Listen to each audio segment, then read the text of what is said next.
Sisikat ang araw bukas, tulungan mo man o hindi. At lulubog yun bukas ng gabi, pigilin mo man.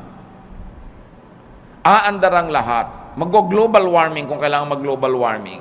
Magkakaroon ng bagyo at aalis din ang bagyo. Babaha at huhupa ang baha. Lahat pa ulit-ulit lang na mangyayari. Hindi mo yung problema kasi hindi ka ang Diyos.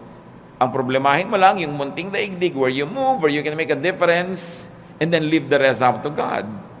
Sabi ng Jurassic Park, life finds a way. Mga magulang, nag-aalala tayo, naku, yung anak ko aaten ng picnic, baka mahulog. Mangangunyapit yun. At pag nahulog na yun, aahon uli yun kung saan man siya nahulog. Baka siya malunod, lalago yung pilit. No? Gagawa siya ng paraan because life finds a way. Minsan ang takot ng mga magulang, mamatay siya ng hindi pa matatanda yung mga bata dahil hindi maaalagaan. Aalagaan din nila ang sarili nila.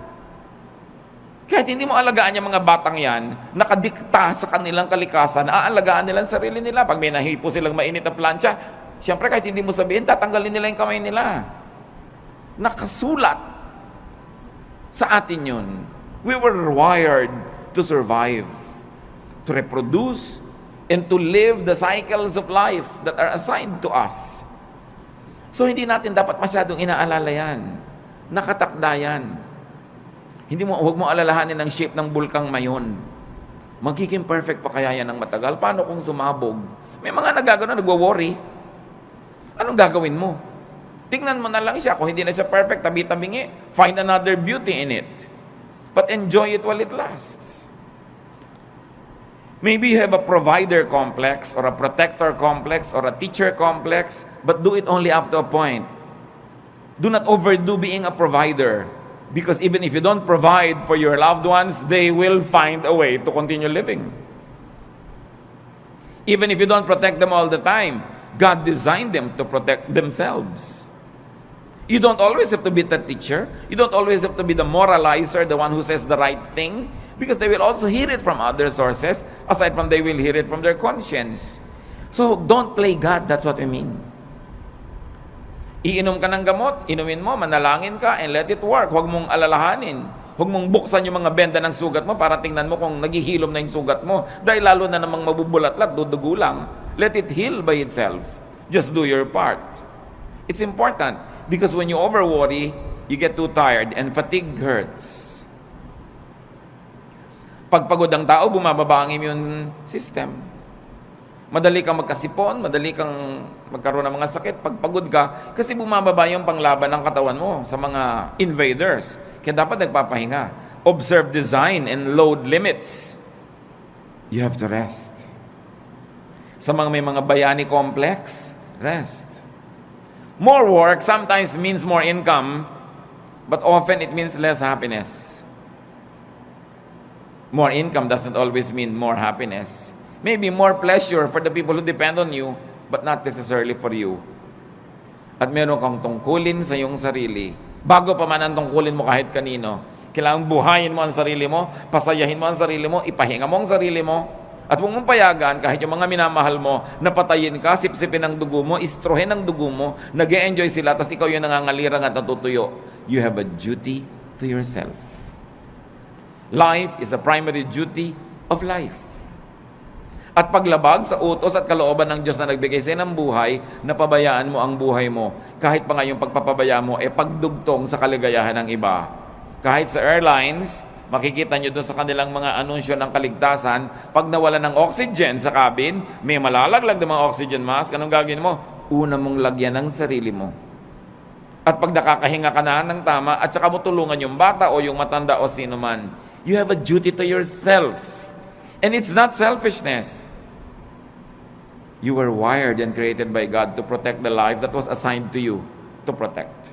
Yung ibang tao, ipoprotect nilang life nila. Sometimes we are overprotective But they will protect themselves because they too were wired to protect themselves. So do not overwork yourself. Rest from overwork. Learn appropriate contentment with what you make. Yung mga iba, lalo mga professionals, May kasabihan nga ngayon, dahil alam niyo sa Korea, South Korea, sobrang modernization at sobrang materialism tuloy dahil doon, dahil puro pera. May kasabihan ngayon doon, a Korean man gets stomach ache when his cousin builds a new house. Dahil naiinggit siya, bakit may bago siyang bahay? Anong problema ko? Ba't di ako nakakapagpagawa? So papagawa din siya. The competitiveness is too much. That's why one of the highest rates of suicide dyan. Dahil sa competitiveness. 1 Timothy 6:6-7. And religion does make your life rich by making you content with what you have. We didn't bring anything into this world and we don't take anything with us when we leave. Sabi dapat kontento ka kung anong meron ka.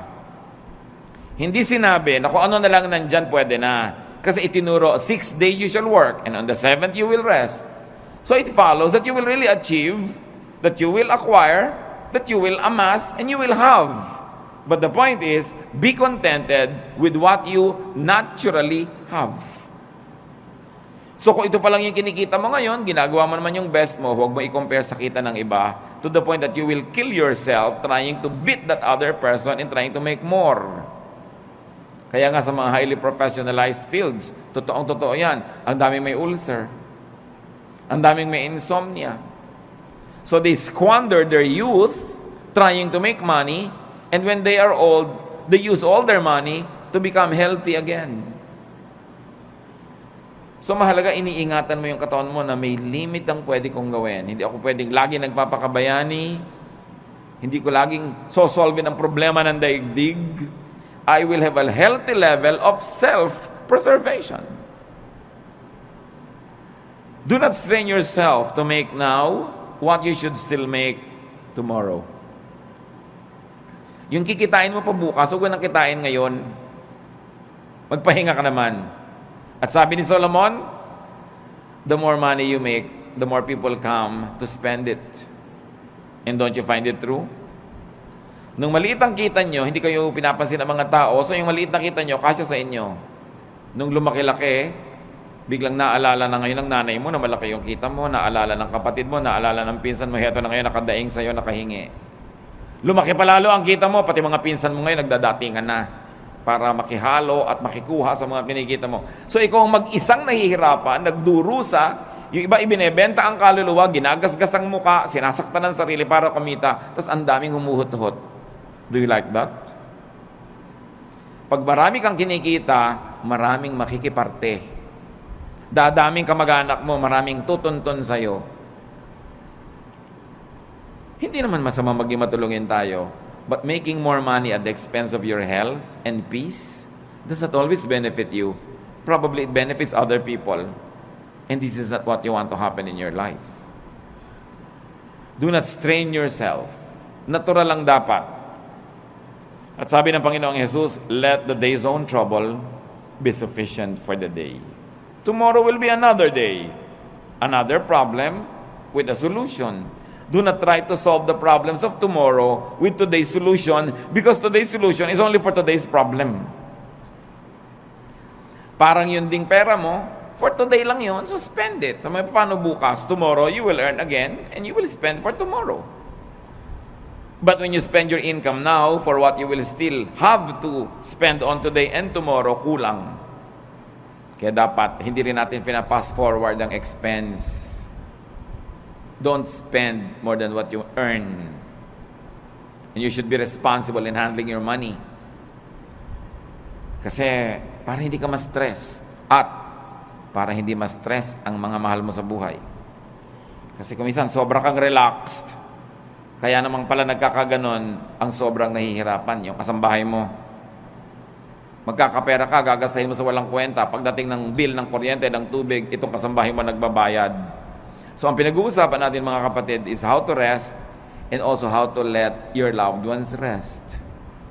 And that happens only when you are responsible. So responsible enough tayo. Do not be overly competitive, but don't also be overly sacrificing for others. Yung sobrang pagsasakripisyo para sa kapwa, hindi yan turo ni Jesus. Turo lang yan ang simbahan kumisan. Mark 6:31, a very interesting episode in the Lord's ministry.